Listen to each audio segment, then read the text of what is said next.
Fire Station 2, please respond at 720 or 212 A as in Adam. Female's unable to keep food down. She says she's been vomiting, nauseous, and very weak. RC20. Copy, thank you. On scene, Washington. I copy, thank you. Yo, welcome back. Today we are discussing Android devices and a few really cool add-ons that you can do with them, like the KB4P HT or some Pocket25 trunking systems. To get started with Pocket25, you're going to need a few things, and the main thing is, of course, an Android phone. You can see here that I have an Android device. I have a few of these. This one right here, just a cheap Moto one that I got from Amazon. I have a few more that a buddy of mine gave me that I'll do some further content on in the near future. And then on the back there, I'm running the regular old school RTL SDR. This is the version 3, I believe. They have 4. I also have a Nano 3 by Newelec. You're going to need that, and then you're going to need a good antenna. This is the ATN 500. Getting set up with Pocket25, we're going to do a few things. We're going to head over and go to Pocket25.com. When you're here, you're going to have to do a few things. The main thing is, of course, setting up an account. So go ahead and do a login and then set up a free. It's a free account.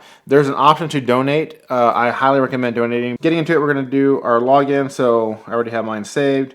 And then once you're logged in, you're going to be able to go to your download section right up here, back at the menu, and then they have the releases of what's currently available. This is going to be an APK. You're going to download that and then install it. Pretty much it for that. Once you're in the app, though, there's a few things that you want to get done, and that's going to be going to over here to settings. And under settings, you're going to go over to import and manage, and then you're going to import from Radio Reference. So if you don't know what Radio Reference is an online source that collects pretty much any repeater, trunk system. A lot of frequencies can be found at radioreference.com. This is going to be a paid subscription to get to this next part. Just be aware of that. It's $15 for 180 days or $30 for the full year.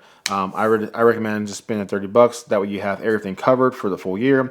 And if you're into kind of any kind of radio or SDR, it's a great source to have. So, I mean, I use it for the Portapack H4M for finding out frequencies that I can listen to in my area, and as well as obviously Pocket25 for finding out the trunk systems. Now, a few legalities here. Be aware of your area. Make sure that you are allowed to listen into trunk systems. There's some little gray areas that we're not going to get involved with, but just be aware that there may be some legality issues when you get into the trunk system. Moving on from there, we're going to go ahead and import, and I am going to redact a few of this stuff, but I already have my login name, and then from there I can do use GPS location. It's going to use your GPS location just to find out where you're at, and then it's going to search Radio Reference and then pull all the data from your area. Or if not, you can go browse location over here. And I will say that Sarah is working on adding the functionality to use a HackerF or Portapack H4M with Pocket25. We're not quite there yet. We're going to go to Systems. And then, again, I'm going to redact a few of this stuff. That way, you know, I don't dox myself. But you can hit the GPS up here at the top on the upper right-hand corner. And then that's going to pull up your actual location. And it's going to pull up what public safety communication systems are available for that area. So I want to go ahead and tap on my first one here. It's going to start scanning. If it does not start scanning off the bat, go ahead and unplug it, quit the app, and then plug it back in and then start from scratch. If it still doesn't do it, go back to settings over here. Let's go ahead and scroll down to advanced scan, and then we're going to scroll all the way to the bottom here, and there's going to be a green area that says start advanced scan. I'm scanning, so it's already going, but if yours does not scan automatically, you might want to check that settings. And you can see here that I'm scanning. So up here at the top, you can see scanning the current area that it's scanning. And then it's going to find whichever frequencies are being currently transmitted on. But you can also see there that there's a frequency there of 769.0875. So what you can do is, if you are running the ATN 500 antenna, you can actually go back to your Portapack H4M. We just showed this on the crash course for the Portapack H4M. So we're going to go to the antenna analyzer. So let's go to utilities. I'm sorry, we're going to go to the antenna length calculator. And I am obviously using the ATN 500, like I said, like 3 times now. So you can see here that we are going to go to the ATN 500. And I know that the frequency is going to be 769.0.875. So I want to go ahead and punch that into my frequency. So we're going to go ahead and go to 769.0.875. And it's going to say that I'm going to need roughly a half an element to do that with that ANT 500. I really can't go half an element, so I'm just going to leave it in this collapsed version right here. But if that was a different case, it would tell you the amount of elements that you need to then telescopic up or go up with. So on the trunk systems, be aware that a lot of areas and municipalities have moved away from trunk systems. They are fully encrypted now, so you may not be getting as much traffic. I know my area, they are slowly moving away from P25. They've gone to full encryption, so there's only a few current dispatchers still using P25, and I will catch them throughout the day here and there. But just be aware that if you're definitely going to want to check out Radio Reference and look and see what is available for your area and exactly what is P25 and then what is fully encrypted. If it's fully encrypted, you're SOL, sorry. There's nothing to do about it. If you got some P25 in your area, then you're definitely going to be able to use Pocket25. Now, I would like to thank today's sponsor, PCBWay, because on the topic of using things with your Android device, we discussed in the past the KV4P HT. This is a small little 2-meter radio right here that I had printed by PCBWay. All the schematics, BOMs, and all that I needed was already online from KV4P HT. I just simply downloaded it and then went to PCBWay, uploaded it, and then they printed out 5 of these for me, which I did a giveaway like about a year ago now. But I still use this guy. They now have the V2 out. I'm still using the KV4P HT V1, and I do like it a lot. That is a really cool device to also add into your tool belt for devices to have with the Android system. Let's get out of this P25 now, and we're going to go ahead and move over to a few other apps that I can show you real quick and why I recommend keeping your old Android phones. If you don't have one, then I'm sure a family member has one. Like, for instance, I did not have one for a while. I reached out to a buddy of mine. He had 2 on hand. He gave them to me. I offered him money, but he's like, I gotta take them. So thank you. You know who you are. On the radio topic, we could also go and dive into the Portapack or the HackerF H4M in this case. So I'm going to get back, I'm going to get out of my area here, and I'm going to find me a USB-C to USB-C cable. Make sure that your cables that you are plugging into your devices are going to be data. They have to be data. So I should have one lying around here somewhere. There it is right there.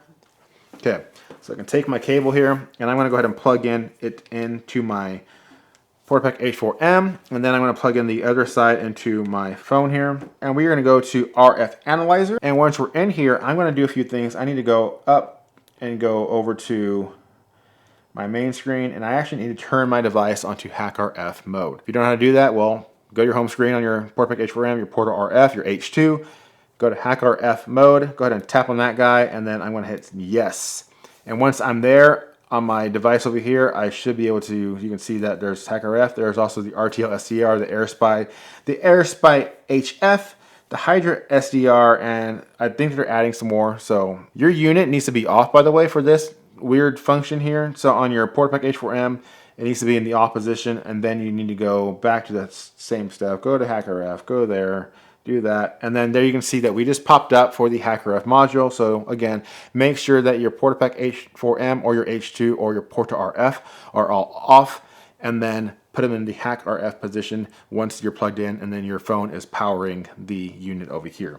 So I want to say okay, and from there I can hit play and allow RF Analyzer to access. Yes, that's fine with me. And then you can see here that once we jump to the frequency over here on the device, it also jumped to the frequency over here on the H4M. From there, we can actually just go to our frequency, and we can actually just punch in whatever we really want. And then if there was anything being received, then we would definitely be able to hear it.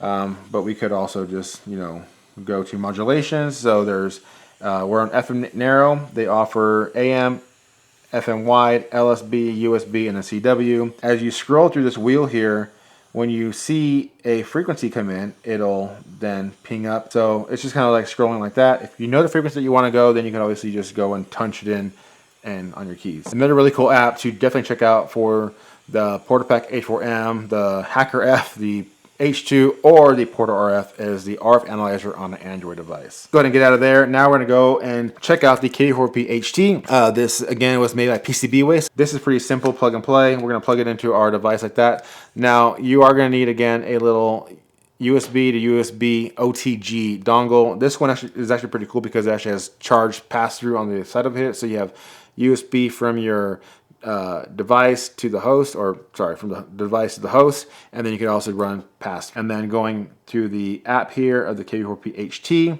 If it says no radio found, well, I found that by unplugging it and then plugging it back in. There it goes. And then it's going to show you there that do you want to use it for Mesh Tastic or KV4P HD? KV4P HD always. And then from there, we should be able to looking for audio, and we are there. We have audio. And if I turn this up, but if I go over here to the Portapack H4M, we can actually then queue up some audio real quick. So we're gonna go to, let's go ahead and go to audio. So we're gonna go to receive 146.0 done. When you transmit on this is gonna be ham frequency only. So be aware of that you will need a ham radio license to do so.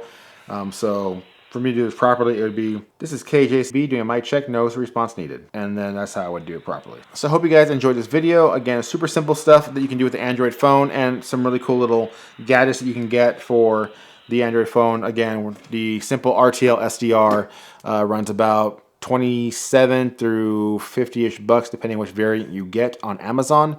The ATN 510 here is about $35 on Amazon.